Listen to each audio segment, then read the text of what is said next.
নমস্কার বন্ধুরা, সই মনের কথা কয়ে আর একটা নতুন ব্লগে আপনাদের স্বাগতম। আমি আজকে একটা রেসিপি করে দেখাবো, সেটি একটি সাউথ ইন্ডিয়ান চিকেন ফ্রাই। এই সাউথ ইন্ডিয়ান ডিশটি তৈরি করতে আমার লাগবে ঠিক 500 গ্রাম চিকেন, যেটা আমি ভালো করে ধুয়ে নিয়েছি। সেই 500 গ্রাম চিকেনের মধ্যে আমি নুন আর হাফ চামচ লঙ্কা গুঁড়ো আর হাফ চামচ হলুদ গুঁড়ো দিয়ে ভালো করে 15 মিনিটের জন্য ম্যারিনেট করে রেখে দিচ্ছি। আচ্ছা বন্ধুরা, দেখো আমি যে চিকেনটা 15 মিনিটের জন্য ম্যারিনেট করে রেখেছিলাম নুন হলুদ দিয়ে, সেটা এখন এটা রেডি হয়ে গেছে।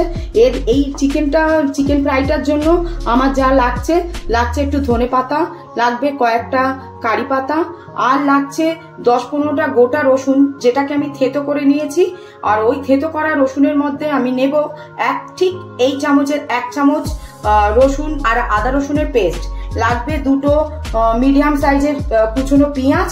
আর আমি এই রান্নাটার জন্য একটা মশলা তৈরি করে নেব।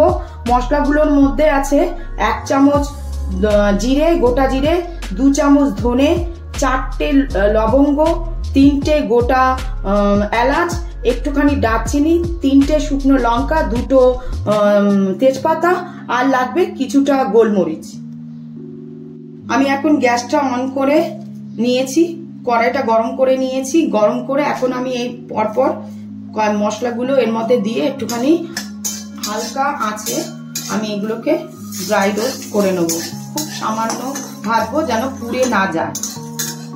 দেখো আমি যে কড়াইতে মশলাগুলো ভেজে নিয়েছিলাম, ওটা আমি একটু ঠান্ডা করে নিয়ে তারপরে মিক্সিতে ঠিক এইরকম একটা স্মুথ গুঁড়ো করে নিয়ে এসেছি। হ্যাঁ, এরপরে আমি কড়াইতে গরম করতে বসিয়েছিলাম। কড়াইতে কিছুটা তেল দিলাম, সাদা তেল। অবশ্যই এই রান্নাটার জন্য সাদা তেল লাগবে। এবার সাদা তেল দিলাম, তেলটা একটু গরম হয়ে গেছে। এখন আমি এর মধ্যে দিয়ে দেবো কুচানো পেঁয়াজ।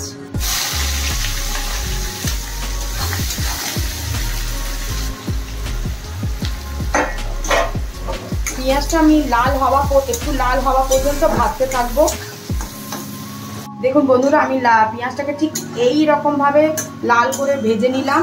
ভেজে নেওয়ার পর যেই আদা রসুন পেস্টটা ছিল ওটা আমি দিয়ে এখন নাড়তে থাকবো যতক্ষণ না পর্যন্ত রসুনের একটা কাঁচা গন্ধ যায়, ততক্ষণ পর্যন্ত আমি এটাকে একটু ভেজে নেব। বন্ধুরা দেখুন, আমি 4 মিনিট ধরে চিকেনটাকে ভাজার পরে চিকেনটা খুব সফট হয়ে গেছে। এখন এই চিকেনটার মধ্যে আমি কয়েকটা দেব কারি পাতা আর 3টে কাঁচা লঙ্কাকে চিড়ে আমি 2 মিনিট আবারও ভেজে নেব।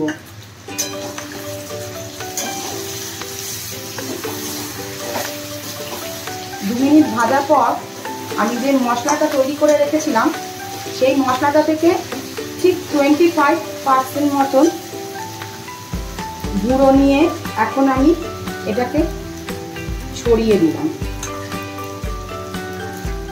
বাকি মশলাটা আমি আবার পরে দেব। এখন একটু আমি ছড়িয়ে এবারে আমি ঢাকা চাপা দিয়ে এটাকে একটু ফ্রাই হতে দেব। বন্ধুরা দেখুন, এখন আমি 4 মিনিট ওই মশলাটা দিয়ে ভেজে নিলাম। এখন বাদ বাকি যে মশলাটা আছে আমি ওটাও এখন দিয়ে দেব। মশলাটা দিয়ে আমি একটু নাড়াচাড়া করে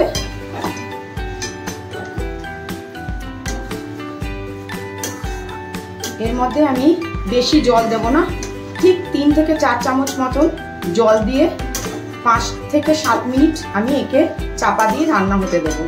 দেখুন আমি এখন জলটা দিচ্ছি, ঠিক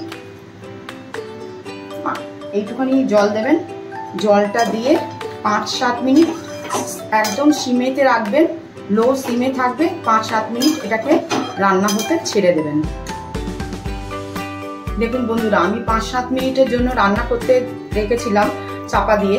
আমি কিন্তু তার মাঝখানে এসে 1-2 বার নাড়িয়ে দিয়েছিলাম। আর আমি ম্যারিনেট যখন করেছিলাম তখন নুন দিয়েছিলাম আমার পরিমাণ মতন। আপনারা এই সময় একটু দেখে নেবেন যে নুনটা ঠিক আছে কিনা। যদি কম বেশি হয় তখন আপনারা নিজেদের পরিমাণ মতন নুনটা দিয়ে ভালো করে নেড়ে নেবেন। আমার এই রান্নাটা চিকেন ফ্রাই অলমোস্ট শেষ।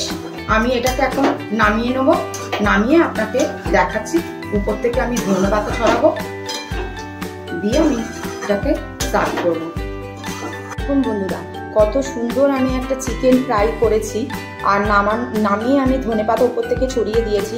আমি কথা দিচ্ছি এই চিকেন ফ্রাইটা যদি আপনারা একবার করে খান, তাহলে আমি দেখবেন বারবার আপনাদের এই চিকেন ফ্রাইটা করে খেতে ইচ্ছা করবে। আর যদি আপনাদের এই চিকেনটা খেতে ভালো লাগে, যদি আমাকে ফেসবুক থেকে দেখে থাকেন, তাহলে আমাকে ফলো করবেন, আর যদি আমাদের পাশে থাকবেন। সই মনের কথা কইকে দেখতে ভুলবেন না। নমস্কার, আজকের মতন এখান থেকে বিদায় নিচ্ছি।